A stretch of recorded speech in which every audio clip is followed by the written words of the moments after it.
नमस्कार, मैं हूं मुकुल और आप देख रहे हैं सृष्टि एडुकेयर के ऑनलाइन ई लर्निंग क्लासेज। आप सभी का एक बार फिर से स्वागत है। और जैसा कि आप लोग जान रहे हैं कि सृष्टि एडुकेयर हमेशा आपको बिहार बोर्ड के लिए स्पेशली वीडियो लेसन्स उपलब्ध कराते रहा है और यह कड़ी आगे जारी रखते हुए आज हम लोग बात करेंगे बिहार बोर्ड के 10वीं कक्षा के अंग्रेजी बुक जो है पैनोरमा पार्ट 2 उसका जो फर्स्ट चैप्टर है उस पे हम लोग चर्चा करेंगे। उस चैप्टर को पढ़ेंगे और पूरा लाइन बाय लाइन उस चैप्टर को समझने की कोशिश करेंगे। ठीक है, उस चैप्टर का नाम है द पेस फॉर लिविंग। इस चैप्टर को लिखा है R.C. हचिंसन।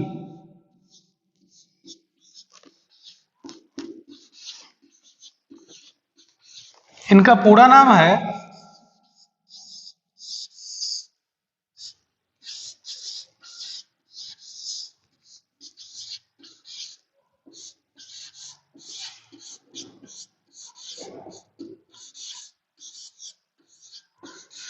रे कॉरिटन हचिंसन। ठीक है, ये कहाँ के थे? ये थे ब्रिटिश नॉवेलिस्ट। कहाँ के थे? ये ब्रिटिश नॉवेलिस्ट थे, यानी उपन्यासकार।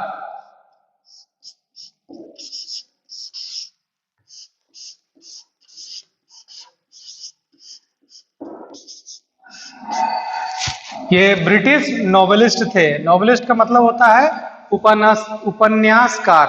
ठीक है, नॉवेलिस्ट का मतलब होता है उपन्यासकार, और ये ब्रिटिश के थे, ब्रिटेन के थे, इसीलिए ब्रिटिश नॉवेलिस्ट है।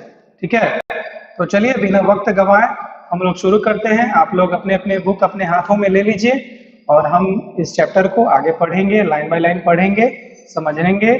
ठीक है, चलिए शुरू करते हैं। चैप्टर है द पेस फॉर लिविंग। ये हम लोग पढ़ेंगे आज और इसको समझने की कोशिश करेंगे लाइन बाय लाइन। तो चलिए शुरू करते हैं बिना वक्त गंवाए। तो आप लोग अपने अपने बुक निकाल लीजिए और जैसे मैं पढ़ूंगा वैसे ही पढ़िएगा और समझने की कोशिश करिएगा। ज़्यादा कोशिश करिएगा समझने की। अगर आप अच्छे से समझ जाएंगे तो सारे डाउट्स आपके क्लियर हो जाएंगे और आप आसानी से सारे क्वेश्चन के आंसर खुद ब खुद लिख लीजिएगा। ठीक है, वैसे हम दूसरा वीडियो भी बनाएंगे जिसमें आपको सारा क्वेश्चन का आंसर प्रोवाइड करेंगे, तो आप निश्चिंत रहिए। ठीक है, तो ये जो फर्स्ट स्टार्टिंग है वो है R.C. Hutchinson, British novelist. पहले राइटर के बारे में जानना है तो हम लोग राइटर के बारे में पहले जान जाते हैं।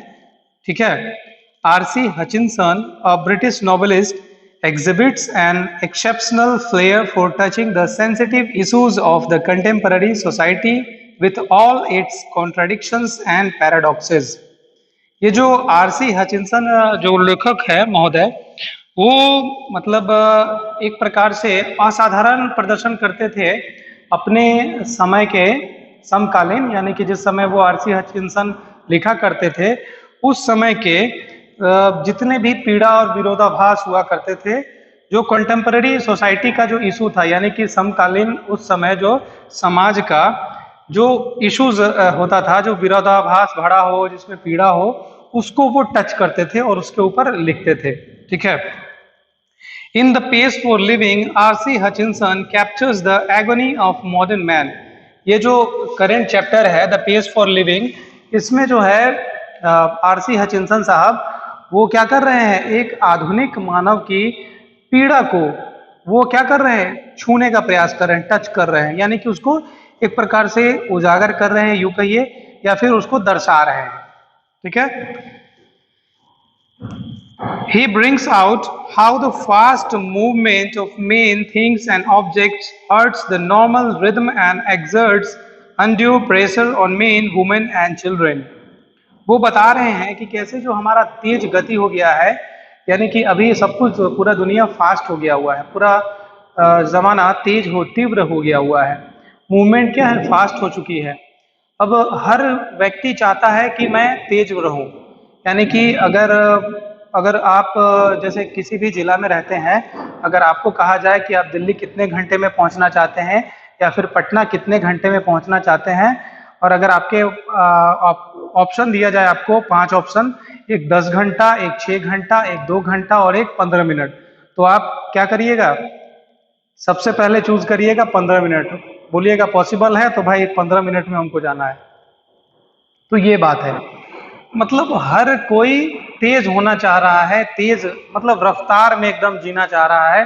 लेकिन ये क्या है, एक प्रकार से ये जो रफ्तार है कहीं ना कहीं जो हमारा जो नॉर्मल रिदम था, यानी कि जीवन जीने का जो मजा था, उसको क्या कर रहा है, ये बर्बाद कर रहा है। और एक्स्ट्रा प्रेशर मनुष्य के ऊपर, औरतों के ऊपर यानी कि मर्द के ऊपर, महिलाओं के ऊपर और बच्चों के ऊपर भी ये क्या है, पड़ रहा है अनावश्यक प्रेशर। जैसे कोई बच्चा है, उसको बोला जाएगा कि नहीं तुम एक साल में दो क्लासेस पढ़ लो, तो वो क्या हुआ, रैपिड मूवमेंट हो गया, क्लास चेंज करने का रैपिड मूवमेंट हो गया।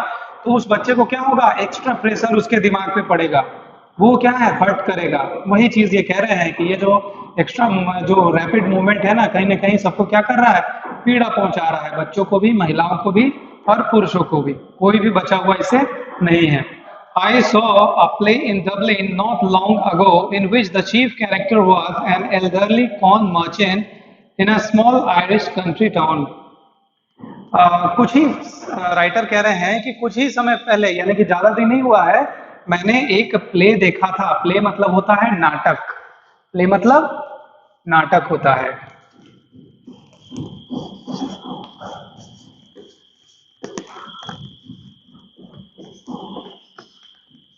ठीक है, खैर वैसे समय नहीं ये करते हैं, हम आपको वर्ड मीनिंग के लिए अलग से एक वीडियो लेसन बना देंगे, उसको आप लोग देख लीजिएगा। ठीक है, तो चलिए लेसन की तरफ।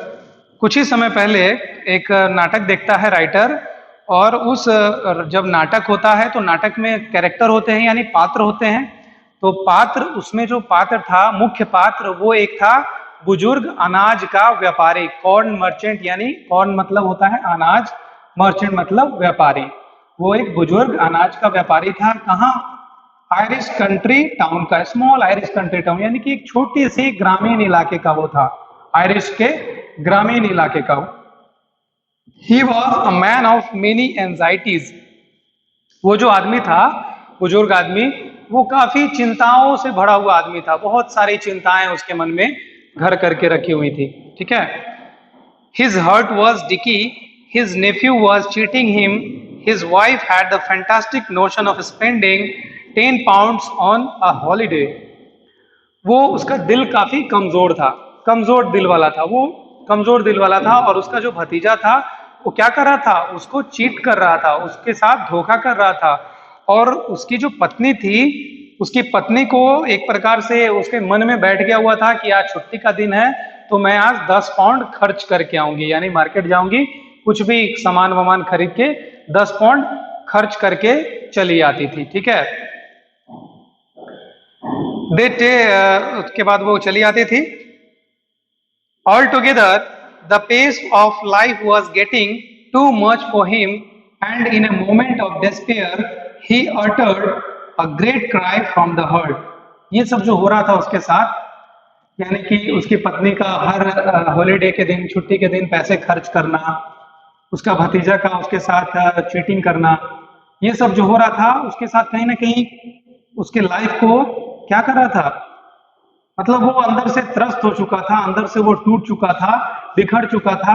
और ये सब अगर मान के चलो कि उसकी पत्नी हर संडे के संडे अगर खर्च कर रही है 10 पाउंड, तो वो क्या करेगा, 10 पाउंड से ज्यादा सप्ताह में कमाएगा, तब तो अपने पत्नी को देगा कि हाँ लो 10 पाउंड तुम खर्चा कर लो।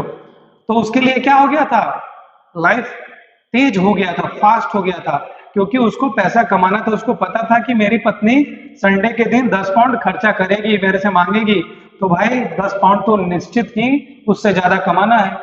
तो उसको कहीं ना कहीं लाइफ फास्ट हो गया था, ज्यादा कमा रहा था बेचारा, इसीलिए वो अंदर से रो रहा था और एकदम निराशा में, समझो कि वो दिल से रो रहा था। They tell me there is an aeroplane now that goes at 1000 miles an hour. Now that's too fast. अब देखो, वो कह रहे राइटर कि अब मुझसे क्या कह रहा है कि सब कह रहे हैं उसको कि एक हवाई जहाज है जो 1000 मील प्रति घंटा की रफ्तार से उड़ती है। तो राइटर क्या कह रहा है कि अरे भाई मेरे लिए बहुत तेज हो गया, अब रहने दो। ठीक है। For me, that was the most enchanting line in the play. The man's complaint was so gloriously irrelevant to his own situation. ये जो लाइन वो कह रहे हैं कि मेरे लिए जो नाटक में सबसे मनमोहक लाइन क्या था, वही मेरे लिए मनमोहक लाइन था। The man's complaint was so gloriously irrelevant to his own situation, यानी कि मैं मनुष्य का जो महान बनने का जो ये है कि हाँ मैं ये कर दूंगा, मैं वो कर दूंगा, मैं हवाई जहाज से बना लूंगा, मैं वहां चले जाऊंगा, मैं इतना पैसा कमा लूंगा, वही क्या है, ये सारा इसके मनुष्य का जो सिचुएशन है, जो रो रहा है, तड़प रहा है, कहीं ना कहीं उसका खुद का सोच है जो उसको इतना तेज बना दिया, जिस तेज में वो पहुंच चुका है मनुष्य, जिस मूवमेंट में मनुष्य खुद को पहुंचा चुका है, जिस गति में मनुष्य आज का मनुष्य जी रहा है, उस गति को कम करना उसके लिए खुद ही क्या है, मुश्किल है। वही कह रहा है राइटर। यही लाइन उसको सबसे अच्छा लगा पोएम में, सॉरी नाटक में। And besides being comic, it struck me as a perfect illustration of the way the Irish get at stubborn truths by the most unlikely approaches. You saw what the old fool meant. अब देखिए ये क्या कह रहे हैं कि मतलब मजाकिया होने से पहले मुझे ये लगा कि जो आयरिश लोग होते हैं वो क्या करते हैं, मजाक में ही बहुत ही महत्वपूर्ण बातें कह जाते हैं। ठीक है, तो वही ये बातें कह रहे हैं कि जैसे मजाक में ही बहुत ही महत्वपूर्ण बातें कह दिया कि आदमी खुद से अपने रोने का कारण भी खुद तैयार किया हुआ है, यानी कि मुझे हर चीज भी चाहिए और लाइफ उसके कारण फास्ट हो गया, हर चीज के पीछे भाग दौड़ बढ़ गई, तो मनुष्य क्या है, अंदर ही अंदर रो रहा है। Note that I have any dislike of rapid movement myself. Writer जो है वो खुद कह रहे हैं कि ऐसा नहीं है कि मुझे तीव्र गति से या तेज गति से नफरत है, मैं उसको नापसंद नहीं करता हूं, पसंद करता हूं। I enjoy going in a car at 90 miles an hour so long as I am driving and so long as it is not my car. वो कह रहे हैं कि ऐसा नहीं है कि मुझे तेज गति पसंद नहीं है, मुझे पसंद है, लेकिन तभी तक मैं गाड़ी चलाता हूँ 90 माइल्स पर आवर के स्पीड में चलाता हूँ, 90 मील प्रति घंटे की रफ्तार से मैं कार चला लेता हूँ, लेकिन तभी तक जब वो कार मैं खुद चला रहा होता हूँ और वो जो कार है वो मेरी नहीं होती है, यानी कि दूसरी की कार होती है और ड्राइव मैं खुद कर रहा होता हूँ, तो मैं भी 90 किलोमीटर प्रति घंटे की रफ्तार से कार को चला लेता हूँ। I adore the machines that hurl you about at Battersea. वो कह रहे हैं कि मैं जो है उन मशीनों को भी पसंद करता हूँ, कहाँ पे, जो बैटरसी में मशीन लगी हुई है, जैसे आप मेला वगैरह जाते होंगे, तो खैर अपने यहाँ जो ग्रामीण इलाका है, मैं खास करके बिहार की बात कर रहा हूँ, तो वहाँ पे कभी कभी डिज्नीलैंड वगैरह मेला जो लगता है उसमें आप देखते होइएगा, खैर वैसा झूला तो नहीं आता है, एक होता है रोलर कोस्टर, यानी कि एक बार स्पीड से गया, उछला इधर उधर, काफी ऊंचा चला जाता है, फिर काफी नीचे आ जाता है, उसी के बारे में ये बता रहे हैं राइटर कि जो मैं उन मशीनों को भी प्यार करता हूं, यानी कि उन मशीनों को भी पसंद करता हूं। एडोर मतलब होता है लाइक करना, ADORE, एडोर मतलब होता है लाइक करना, पसंद करना, उस चीज से प्यार होना, मतलब उसको अच्छा लगना। ठीक है, तो उन मशीन को भी मुझे अच्छा लगता है। कौन सी मशीन? जो बैटरसी में है और वो आपको उछाल देती है काफी ऊंचे, मशीन मतलब वही झूला के बारे में बता रहे हैं। To dine in London and lunch in New York next day seems to me a most satisfactory experience. वो कह रहे हैं कि लंदन में रात का भोजन खाना और अगले दोपहर का भोजन न्यूयॉर्क में खाना, यह मेरे लिए बहुत ही आरामदायक लगता है। ठीक है, आनंददायी लगता है, बहुत ही आनंद का ये जो एक्सपीरियंस है उनको काफी आनंददायी लगता है। ठीक है, I admit it excludes all the real pleasures of travel, the sort of fun you get from a country bus in a Somerset or Spain. ठीक है, ये कह रहे हैं कि मैं, लेकिन हाँ प्लेन से तो ये है कि हाँ मुझे लंदन में रात का खाना और सुबह दोपहर में, अगले दोपहर में न्यूयॉर्क का भोजन खाना अच्छा लगता है, लेकिन यह आपके यात्रा का जो प्लेजर है यानी कि यात्रा का जो मजा है उसको खत्म कर देता है। ये कह रहे हैं कि यात्रा का जो मजा है, यात्रा करने में जो मजा आती है वो कहाँ आती है? बस में। कहाँ का एग्जाम्पल दिए हैं? सोमरसेट और स्पेन का। यानी कि सोमरसेट और स्पेन में अगर आप बस में, लोकल बस वगैरह में चढ़ के यात्रा करें और अगल बगल देखें, बस की ये जो प्राकृतिक का सौंदर्य है उसको देखते हुए आप ट्रेवल करें, तो उसका यात्रा का आनंद कुछ और ही अलग होता है। तो वही ये बता रहे हैं कि यात्रा फिर मजा नहीं, हाँ मजा तब है जब आप बस में करें और रास्तों को देखते देखते आराम से जाएं, तो वो आनंददायी होता है, ये राइटर कह रहे हैं। But it gives you a superficial sense of drama. It was a sort of excitement our ancestors had to do without, and we might just as well accept it gratefully. देखिए, ये जो कह रहे हैं कि हमारे जो पूर्वज हुआ करते थे वो क्या थे, इतने तेज नहीं थे, वो सारे चीजों का आनंद लेते थे, भले ही उनकी लाइफ स्लो थी, उनका रफ्तार धीमा था, लेकिन क्या थे, वो जिंदा दिल थे, वो हर चीज का आनंद लेते थे, हर जीवन के एक एक क्षण का आनंद लेते थे। लेकिन चलो कोई बात नहीं है, हमें जैसे हम हैं वैसे एक्सेप्ट करना चाहिए, कोई दिक्कत नहीं है। No, where speed becomes something unfriendly to me is where the mental activities of our time tend, as they naturally do, to follow the pace of the machines. देखिए, अब कह रहा है राइटर कि अब स्पीड का ये बुरा चीज बता रहे हैं कि स्पीड मेरे लिए अब क्या हो जाता है, अनफ्रेंडली, यानी कि मेरे लिए अच्छा नहीं रह जाता है स्पीड। कब? जब ये मेंटल एक्टिविटीज और टाइम के अंदर हो जाता है बाउंडेशन, ठीक है, as they naturally do to follow the pace of the machines, यानी कि जो नेचुरल वे है, जो नेचुरल तरीका है, नेचुरल यानी कि अगर आप एग्जाम दे रहे हैं, एग्जाम दे रहे हैं, और इस सेंटेंस को हम ऐसे समझेंगे कि ये जो राइटर कह रहे हैं कि हम मशीन उस समय मेरे लिए अच्छा नहीं हो जाता है जब मशीन दिमागी काम और समय के पाबंदियों में जकड़ लेता है हमको। यानी कि जब हम एग्जाम दे रहे होते हैं और हमें पता होता है कि यह आंसर हमें पता है, हम लिख सकते हैं, लेकिन वहां पे क्या होता है, टाइम का बाउंडेशन होता है कि आपको 2 घंटे के अंदर में। Nowhere speed becomes something unfriendly to me is where the mental activities of our time tend, as they naturally do, to follow the pace of the machines.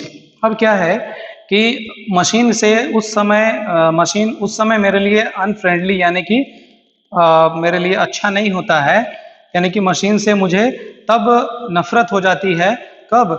जब मशीन के स्पीड को पकड़ने के लिए हम उसके पीछे लग जाते हैं, यानी कि जो काम हम करने वाले होते हैं नेचुरल वे में, उसको मशीन से कंपेयर करके हम जब उसको तेज करना चाहते हैं, जैसे कोई मशीन अगर मान के चलिए कि 10 मिनट में अगर कोई मशीन आपके घर का पूरा मोटर का पानी ये करके टंकी भर देती है, और हम मशीन को देखते हुए कह रहे 10 मिनट में भर जाता है, और मैं भी जब उस काम को मशीन को देख के करूं कि मुझे भी 10 मिनट में भर देना है, और तब मशीन मुझे बुरा लगने लगता है। इस चीज को आप ऐसे भी समझ सकते हैं कि मशीन को देख करके जब हम अपने नेचुरल वे में काम करते थे, वो हम मशीन का देखा देखी हम स्पीड होते जा रहे हैं, वो सही नहीं है।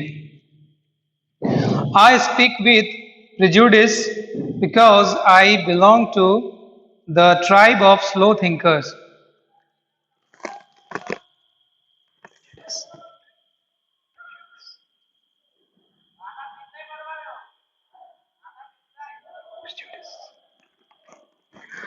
सेकेंड पैराग्राफ है, I speak with prejudice because I speak with prejudice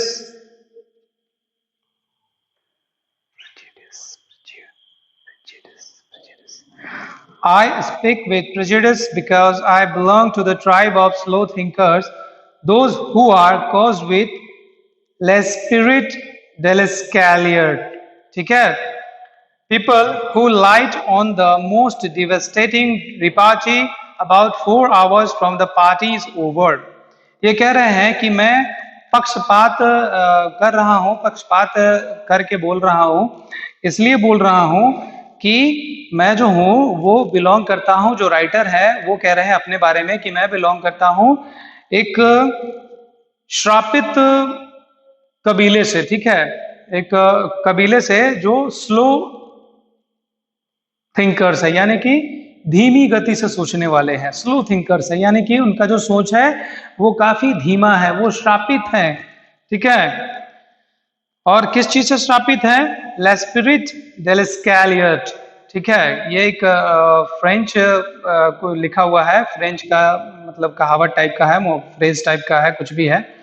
उसमें क्या होता है कि उसको आगे समझाया गया हुआ है, इसको किस लोगों को वैसा कहा जाता है, people who light on the most devastating repartee about 4 hours after the party is over.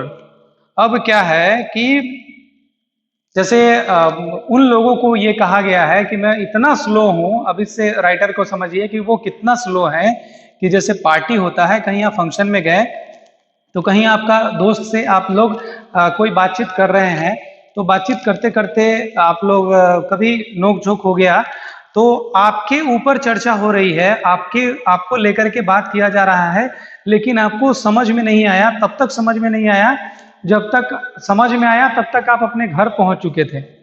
तब आपको पता चला कि यार तू तो चारों लोग मेरे बारे में बात कर रहा था।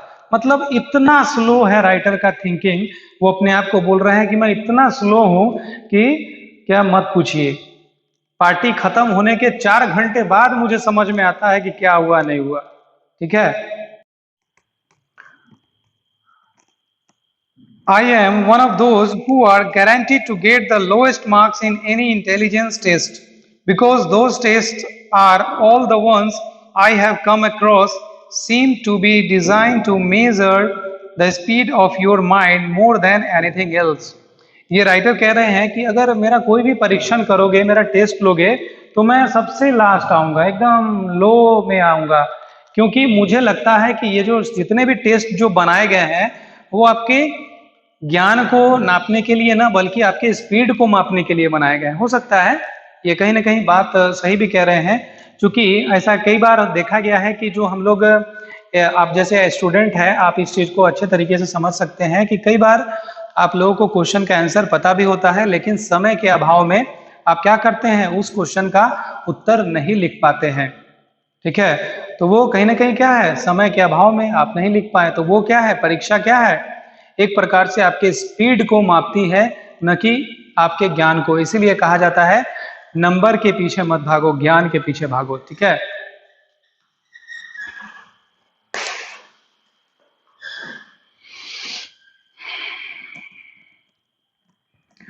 Obviously, we slow thinkers are terribly handicapped in the business of getting a living. But what I am thinking about just now is not so much the practical use of one's mind as its use of enjoyment. ये क्या कह रहे हैं कि मैं तो अपने आप को हैंडीकैप यानी कि अपाहिज मानता हूं, यानी कि मैं जो स्लो लर्नर हूं, स्लो थिंकर हूं, यानी कि कम समझता हूं, मैं उतना फास्ट नहीं हूं जितना फास्ट दुनिया चल रही है, तो मैं क्या हूं, अपाहिज हूं। लेकिन but what I am thinking about just now is not so much the practical use of one's mind as its use for enjoyment. लेकिन जो प्रैक्टिकल है, जो मतलब यूज का, दिमाग का जो प्रैक्टिकल यूज है, एक प्रकार से कहें, जो राइटर ऐसा कहना चाह रहे हैं कि जो प्रैक्टिकल यूज है जो आपके ब्रेन का, हमारे ब्रेन का, वो कहीं ना कहीं हम जो खुद को अच्छा लगने के लिए नहीं कर रहे हैं, दूसरों को अच्छा लगने के लिए कर रहे हैं कि हम ये काम जल्दी कर लेंगे। जैसे कोई वर्कर आपके यहाँ काम करने आता है तो वो सोचता है कि अगर ये काम जल्दी कर लेंगे तो जल्दी घर चले जाएंगे। खुद के लिए नहीं सोच रहा है, दूसरे के लिए सोच रहा है कि हम घर चले जाएंगे तो मेरे बच्चे खुश होंगे। आप सोचते हैं कि मैं कोचिंग जा रहा हूं, जल्दी घर चला जाऊंगा तो मम्मी खुश हो गई कि अरे जल्दी चलाया, रास्ते में कहीं बात नहीं किया, किसी से मिला नहीं, कहीं आराम से जल्दी चलाया। तो हम कहीं ना कहीं क्या कर रहे हैं, खुद के एंजॉयमेंट को छोड़ करके दूसरे के लिए सोच रहे हैं और कर भी रहे हैं। As an example, when I go to the cinema, I find myself in a hopeless fog.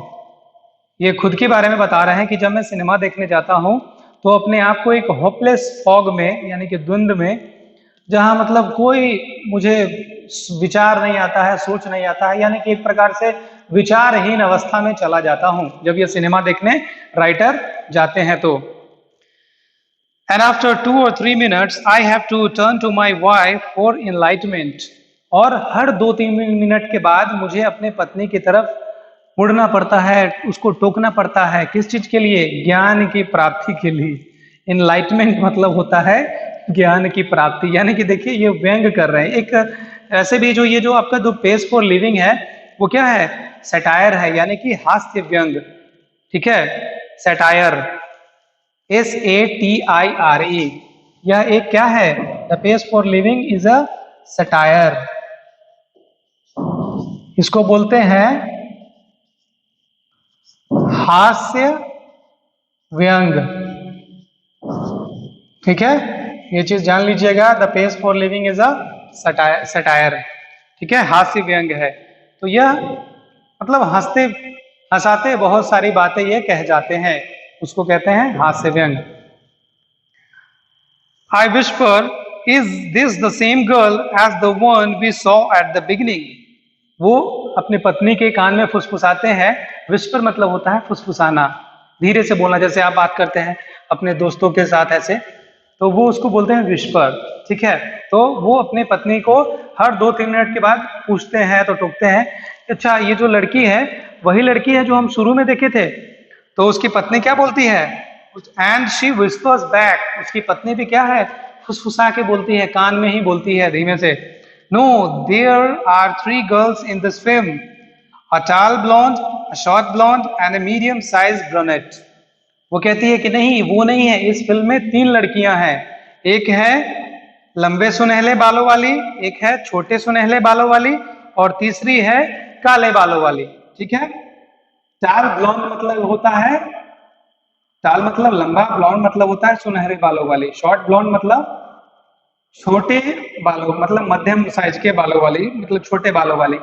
और जो एक है ब्रूनेट, उसको क्या बोलते हैं? ब्रूनेट, उसको बोलते हैं काले बाल जिसके होते हैं उसको बोलते हैं ब्रूनेट। ठीक है, ब्लॉन्ड बोलते हैं जिनका बाल सुनहला होता है।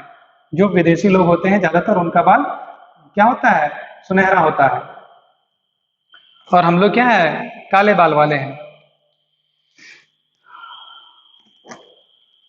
Call them A, B and C। क्या बोलती है वो? उनकी पत्नी बोलती है कि तुम इनको क्या समझो? A, B और C नाम से जानो। ठीक है, the hero is that man who takes his hat off when he comes indoors. और हीरो को भी जान लो, बार बार मेरे से मत पूछना, पत्नी ऐसे ही बोलती है उसके कि मतलब जान लो कि हीरो कौन है, जो अंदर आते हुए अपना टोपी हटाया है वही हीरो है। ठीक है, he is going to fall in love with girls B, C, A in that order। और वो जो हीरो है वो तीनों लड़कियों से प्यार करने वाला है, और पहले बी वाली से करेगा, फिर सी से करेगा, फिर ए से करेगा। ऑर्डर भी याद रखो तुम, यानी सीरियल नंबर, सीरियल भी याद रखो कि पहले वो किससे प्यार करेगा, फिर किससे करेगा, फिर किससे करेगा। And so it proves to be there you have a mind which has trained itself to work in high gear, though as a matter of fact it can work in other gears just as well।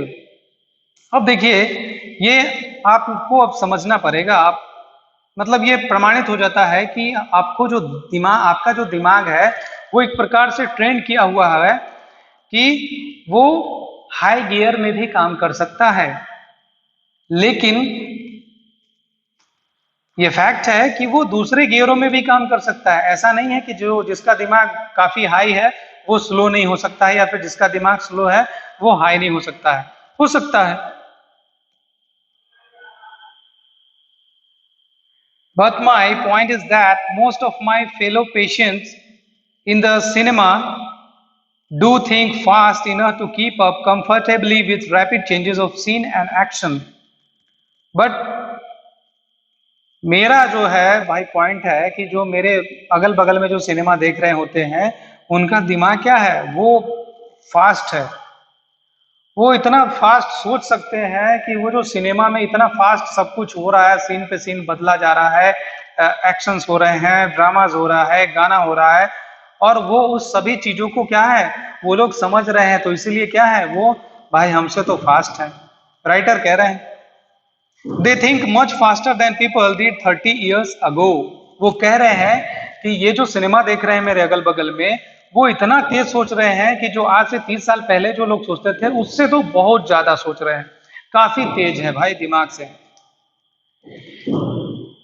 Possibly because those who do not think fast in the high street nowadays may not get another chance in this world to think at all।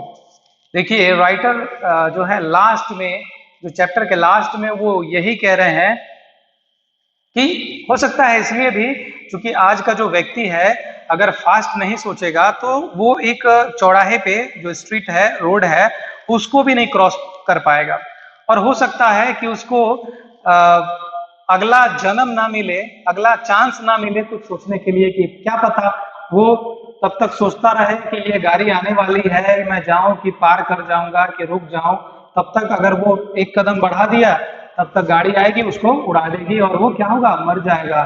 तो पता चला कि उसको next chance भी नहीं मिले। तो इसीलिए चांस के लिए आज के लोग क्या है, फास्ट भागम भागी में लगे हुए हैं, काफी अपने लाइफ को हेक्टिक बना लिए हैं, काफी तेज हो गए हैं, काफी मूवमेंट उन लोगों का काफी फास्ट हो गया हुआ है। तो यही चैप्टर था the pace for living by RC Hutchinson. ठीक है, ये ब्रिटिश नॉवेलिस्ट थे। ठीक है, तो इनको बुकर प्राइज भी मिला है मरणोपरांत। वो सब चर्चा करेंगे हम लोग, डिस्क्रिप्शन में आपको कुछ कोशिश करेंगे कुछ नोट्स भी आप लोग को उपलब्ध करा दिया जाए। तो कैसा लगा ये चैप्टर? अगर आप लोगों को कोई परेशानी हो, कुछ समझ में नहीं आए, तो आप लोग जरूर बताइएगा कमेंट बॉक्स में लिख करके। और अगर आप लोग को वीडियो अच्छा लगा तो शेयर करिए, अपने दोस्तों को बताइए। ठीक है, चलिए, जय हिंद, जय भारत।